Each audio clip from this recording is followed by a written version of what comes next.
Բարոյ ձեզ սիրելի հայրենակիցներ, եթերում կրկին քաղաքական խաչմերուկն է։ Այսօր արդեն ապրիլի 19-ն է,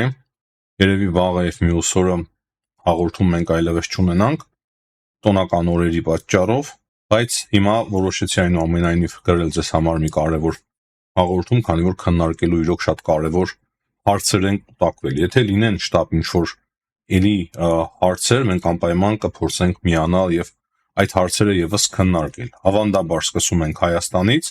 լայքերը չեմ մոռանանք, քանի որ դրանք շատ են օգնում իրոք տարածման համար, հակառակ պարագայում մեր գործը դառնում է անիմաստ։ Եվ սկսենք այն լուրից, որ երեք մենք ստացանք, Սերժ Սարգսյանի մասով հետաքննությունը շարունակվելու է,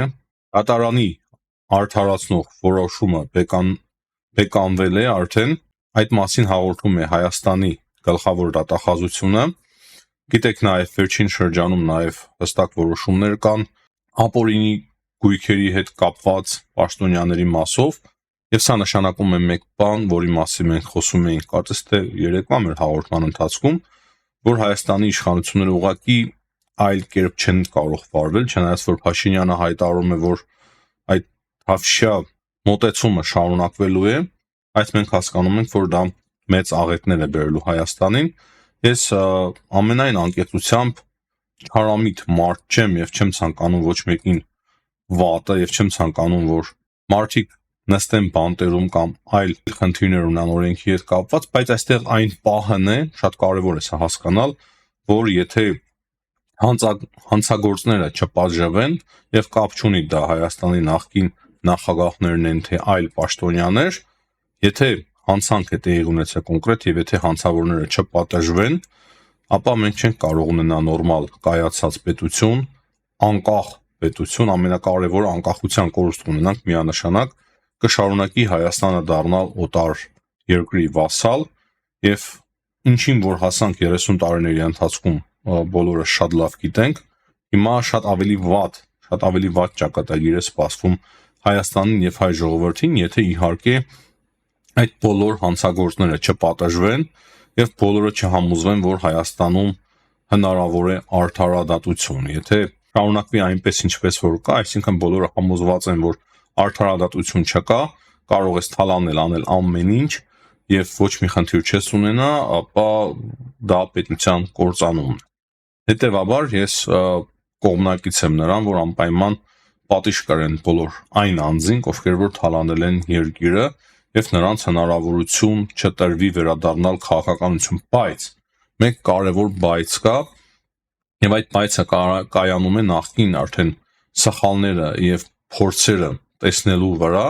այսինքն մենք տեսանք թե ինչ տեղի ունեցավ Ռոբերտ Քոչարյանի հետ, թե ինչպես նրան շատ հեշտ ձևով վերադարձրին քաղաքականություն սխալ քայլերի պատճառով, եթե դատում եք, մինչև վերջ դատեք, եթե չեք դատելու, չեք կարող դատել, մի արեք այնպիսի քայլեր, որոնցով որ օգնեք նրանց վերադառնալ քաղաքականություն։ Կոչս շատ հստակ է եւ Հայաստանի Հանրապետության ժողովուրդը 100,000-ավոր մարդիկ, ովքեր որ 18 թվականին հավաքվել էին նույն հանրապետության հրապարակում եւ հեղեղել էին Երևանի փողոցները, նրանք հույս ունեին, որ անպայման լինելու է արդարադատություն եւ դա է պահանջում ժողովուրդը համատարած։ Ես կարծում եմ, որ մեր այս հաղորդումները եւս նպաստում են, որպեսզի Հայաստանի իշխանությունները ճիշտ որոշումներ կայացնեն, թեկուզ դատավորների մասով, դատախազների մասով, հետաքննություն անցկացնողների մասով եւ ի վերջո բոլորս տեսնենք, թե ինչպես են պատժվում այն հանցագործները, որոնք որ թալանել են 30 տարի երկիրը, հասցրել են աղետալի իրավիճակի, որի պատճառով մենք ունեցանք նաեւ Արցախի կորուստ, որի պատճառով այսօր մենք մեծ սպառնալիքներ եւ խնդիրներ ունենք Հայաստանի Հանրապետության նկատմամբ։ Ինչ էլ փորձեն ապացուցել, երեք մի խումբ արցախցիներ շատ լավ էին հավաքվել եւ ասում էին, թե ինչպես են թալանել երկար տարիներ Արցախը, այսինքն Արցախի ռազմաքաղաքական ղեկավարության մասին էր խոսքը հիմնականում, բայց նույնն է տեղի ունեցել նաեւ Հայաստանում, համատարած թալան Հայաստանում, համատարած թալան Արցախում եւ դա հանգեցրել է նրան, որ մենք ունենք այսօր այդպիսի շատ բարդ իրավիճակ, սիրելի հայրենակիցներ, դա բոլորը գիտեն, շատ լավ որ արցախցիները խոսում էին, նախկին իշխանությանը ներկայացնող լրատվամիջոցները չէին ցանկանում դա լուսաբանել, դա էլ մենք տեսանք,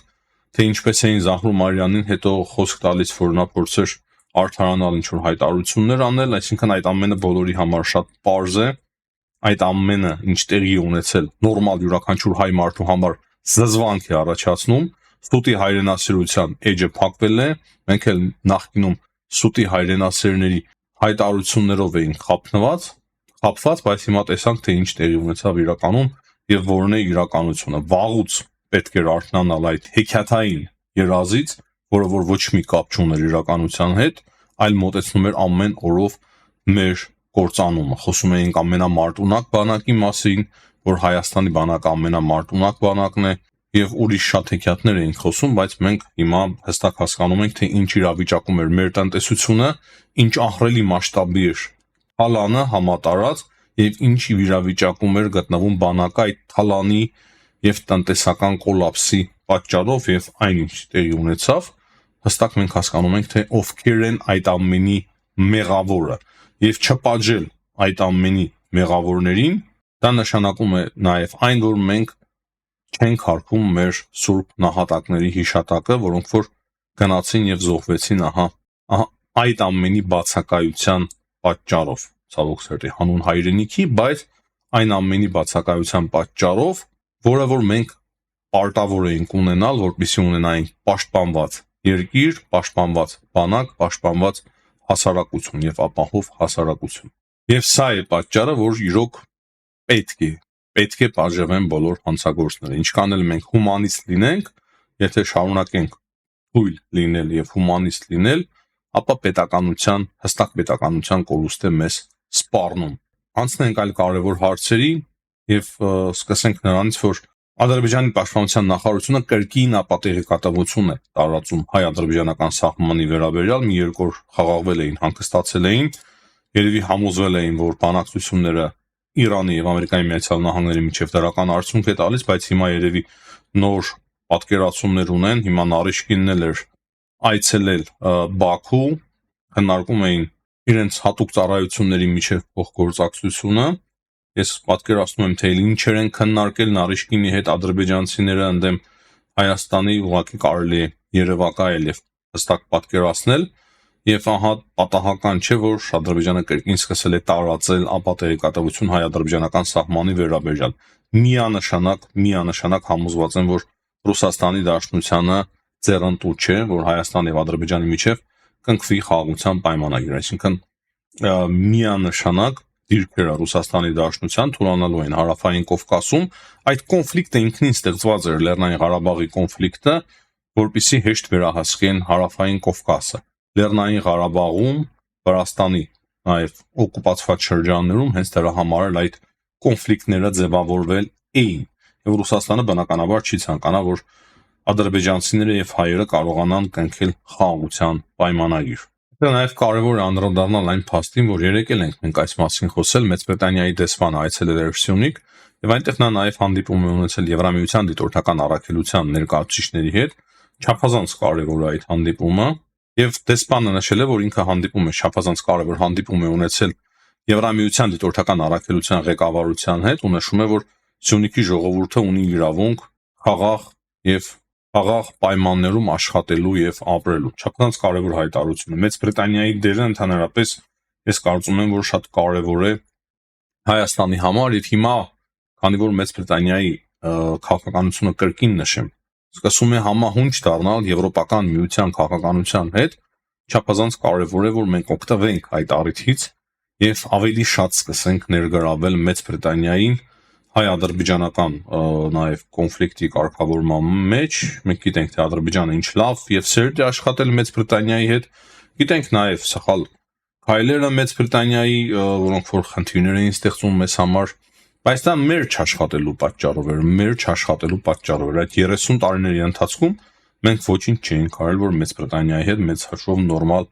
աշխատենք։ Եվ հիմա շատ լավ պահ ու առիթ է ստեղծվում, քանի որ ստիպված եմ կրկնել միշտ, որ մենք լավ ավելի պատկերացնենք Եվրամիության հետ իրենց հարաբերությունները համահունչ դառնալով, մենք հնարավորություն ունենք նաև Մեծ Բրիտանիային ավելի շատ ներգրավել հայ-ադրբեջանական կոնֆլիկտի մեջ, արդեն ավելի այլ տեսանկյունից, ուրիշ քաղաքական պատկերացումներով եւ դրա համար եւս բնականաբար պետք է մեծ աշխատանք տանել։ Հնարավոր է նաեւ նրանք ցանկանան միանալ, ինչու՞ չէ, Եվրամիության դիտորդական առաքելությանը, քանի որ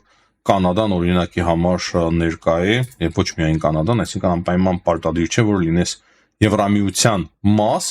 որպեսզի միանաս Եվրամիության դիտորդական առաքելությանը։ Հիմա անցնենք մի շարք կարևոր միջազգային հարցերի։ Փաստացի հուշագիր է ստորագրվել Ամերիկայի Միացյալ Նահանգների եւ Ուկրաինայի միջև այդ հատուկ հազվագյուտ մետաղների եւ միներալների մասով պայմանագիրը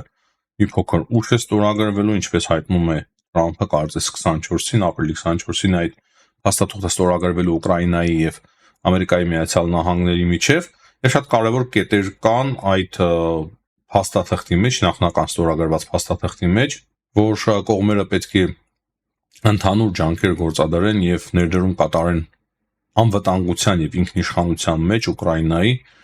անվտանգություն եւ ինքնիշխանություն։ Ինքնիշխանությունը բնականաբար մեզ համար այստեղ ամենակարևոր կետն է, որ Ուկրաինան պահպանի իր ինքնիշխանությունը, դա է մեզ պետք, ամենքից շատ դա է մեզ պետք, քանի որ եթե Ուկրաինան հնարավորություն է ունենում պահպանել իր ինքնիշխանությունը, դա նաեւ ազդելու է մեր երկրների վրա։ Դրանց բացի կետ կա, որ մեծ ներդրումներ է անելու Ամերիկայի Միացյալ Նահանգները խաղաղության եւ անվտանգության մեջ Ուկրաինայի մասով։ Այնտեղ նաեւ շեշտվում է, որ Ուկրաինան հրաժարվում է եւ հրաժարվել է ատոմային զենքից, այսինքն Ամերիկայի Միացյալ Նահանգները ակնարկում են, որ պարտավորությունները, որոնք որ վերցրել էր Ամերիկայի Միացյալ Նահանգները, այդ պարտավորություններն է փաստացի կատարելու։ Դրանց բացի Ամերիկայի Միացյալ Նահանգները աջակցելու են Եվրամիության մեջ ինտեգրումը Ուկրաինային առանց արհեստական ինչ-որ խոչընդոտների, բարիերների։ Մոտավորապես այդ կետերը բոլորը հասկանում ենք, բայց մեծ ինչ-որ լուրջ երաշխիքներ այնուամենայնիվ այդ փաստաթղթի մեջ չեն լինելու Ուկրաինայի համար։ Դրանց բացի Մարկո Ռուբիոն հստակ հայտարարում է, որ եթե մի քանի օրերի ընթացքում հստակ ազդակներ չունենան ռուս-ուկրաինական կոնֆլիկտի մասով, ապա հնարավոր է Ամերիկայի Միացյալ Նահանգները ուրիշ արդեն առաջնահերթություններով սկսեն զբաղվել եւ ուկրաինական հարցը չլինի առաջնահերթություն Ամերիկայի Միացյալ Նահանգների համար, բայց հիմա ամեն ինչ կախված է ըստ իրենց Լոնդոնում տեղի ունենալիք այդ հանդիպումից։ Եվրոպացիներն են հիմնականում որոշելու, թե ինչ ճակատագիր է ունենալու այդ խաղաղությունը, բայց դա չի նշանակում, որ ռուսները համաձայնվում են։ Ռուսաստանը հստակ է արդեն դառնում, որ պահանջները դրել է Ամերիկայի Միացյալ Նահանգների առջև, որպեսզի Ղրիմը ճանաչեն, այդ օկուպացված շրջանների մի մասը, ՆԱՏՕ-ի անդամ չդառնա Ուկրաինան, որքանով սա ընդունելի է եվրոպական երկրների համար։ Այսինքն հայտարարություններից մենք գիտենք, թե որքանով դա ընդունելի էր կամ ընդունելի չէր, բայց իրականում ամեն ինչ պարզ կդառնա ավելի շատ մոտակա օրերի ընթացքում, եւ Ռուսաստանը կգնա խաղաղության, թե Եվրոպան կգնա խաղաղության, թե չէ, ամեն ինչ մենք կհասկանանք։ Բայց մեկ բան փաստ է, որ Ամերիկայի Միացյալ Նահանգները եւ Եվրամիությունը մեկ բան, որը որ ընդհանրապես չեն քննարկում, դա Ուկրաինայի ինքնիշխան մնալու հարցն է։ Ռուսաստանում արդեն իսկ հասկանում են, թե ինչ կարող է տեղի ունենա, եւ Պեսկովը հայտարարում է, որ մենք չենք տեսնում ինչ-որ խաղաղության կոչեր Եվրամիության կողմից, այլ ճիշտ հակառակը բազմատենչ հայտարարություններ ենք լսում Եվրամիության երկրների կողմից, այսինքն Ռուսաստանից շատ լավ հասկանում են, որ կարող է Եվրամիության երկրները թույլ չտան այդ տարբերակով լուծել